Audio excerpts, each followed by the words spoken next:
శ్రీ లక్ష్మీ పద్మావతి సమేత శ్రీ వెంకటేశ్వర స్వామి వారి వైకుంఠపురం దేవస్థానంలో భోగి వేడుకలు ఘనంగా నిర్వహించారు. స్వామి అమ్మవార్లకు విశేష పూజా కార్యక్రమాలు నిర్వహించి చిన్నారులకు భోగి పళ్ళు పోశారు. తెనాలిలో ప్రసిద్ధి చెందిన శ్రీ లక్ష్మీ పద్మావతి సమేత శ్రీ వెంకటేశ్వర స్వామివారి వైకుంఠపురం దేవస్థానంలో భోగి పండుగ వేడుకలు సోమవారం ఘనంగా జరిగాయి. భోగి పండుగ సందర్భంగా భక్తులు ఉదయాన్నే ఆలయానికి తరలివచ్చి స్వామి అమ్మవార్లను దర్శించుకున్నారు. తెల్లవారుజాము నుండి వైకుంఠవాసునికి విశేష పూజా కార్యక్రమాలు నిర్వహించారు. ఈ సందర్భంగా ఆలయ ప్రాంగణంలోని అద్దాల మండపంలో భోగిపళ్ల ఉత్సవం వేడుకగా నిర్వహించారు. ఆలయ అర్చకులు చిన్నారులకు సామూహికంగా భోగిపళ్లు పోసి ఆశీస్సులు అందజేశారు.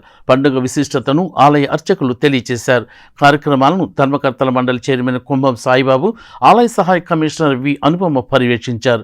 మకర సంక్రాంతి సందర్భంగా మంగళవారం సాయంత్రం స్వామివారి తెప్పోత్సవం ఎంతో వైభవంగా నిర్వహిస్తున్నట్లు వారు తెలియజేశారు. ఓం నమో వెంకటేశాయ. శ్రీ లక్ష్మీ వైకుంఠపుర దేవస్థానం వైకుంఠపురం తెనాలి, శ్రీ లక్ష్మీ పద్మావతి సమేత వైకుంఠపుర దేవస్థానం వైకుంఠపురం తెనాలి. ఈరోజు 14/1/2025 మన 13/1/2025 భోగి పండుగ సందర్భంగా ప్రతి సంవత్సరం చిన్నారులకి భోగి పళ్ళు పోయడం జరుగుతుంది. వాళ్ళకి పిల్లలకి అష్టైశ్వర్యాలు ఆరోగ్యాలు ఇవ్వాలని, స్వామివారి కృప కటాక్షాలు కలిగి ఉండాలని కోరుకుంటున్నాము.